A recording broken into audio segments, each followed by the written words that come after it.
Ya, ini adalah jalur Sintang Sekadau. Ini jalurnya sempit ini, coba lihat. Cuma pas buat 2 mobil. Dan ini banyak tambalan. Ya, nggak tahu juga.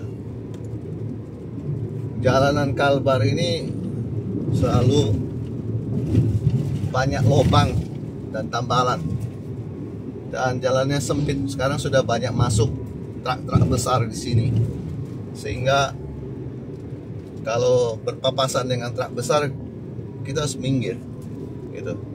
Dan kalau tanah yang di sampingnya itu nggak tahu tinggi, enak untuk minggir, tapi kalau tinggi kita harus pelan-pelan. Dan inilah perjalanan kami di daerah Kalimantan Barat, dan saya bersyukur Tuhan itu selalu melindungi kami dalam perjalanan. Ya, karena kalau misalnya jalan di pagi hari semua baik, tapi kalau di malam kita harus ekstra hati-hati, dan jalanan gelap. Jalanan Kalimantan Barat ini jarang ada penerangan. Itu beda dengan Pulau Jawa. Saya nggak ngerti juga, tapi itu faktanya. Bertahun-tahun saya pelayanan di sini, lampu penerangan tidak ada. Jadi kita harus berhati-hati dalam mengendara. Ya, puji Tuhan, saya percaya Kalimantan Barat walaupun dalam kondisi yang secara pembangunan infrastruktur kelihatannya tertinggal, tapi untuk urusan rohani, saya mau berkata tidak tertinggal. Dari data statistik pun bisa dilihat bahwa ada banyak orang-orang yang dari tidak percaya Tuhan kemudian pindah menjadi percaya Tuhan. Ini lagi jalanannya naik begini, makanya saya harus fokus. Nah, saya mau kasih tahu pada Bapak Ibu terkasih, sebagian itu bisa terjadi karena ada orang-orang yang membayar harga untuk menginjil, untuk membuat kebangunan rohani di gereja. Jadi kami termasuk salah satunya. Kami Hendrik Levity Ministry ini selalu bergerak dan ada di Kalimantan Barat untuk membangun kerohanian jemaat, gereja, dan para hamba Tuhan.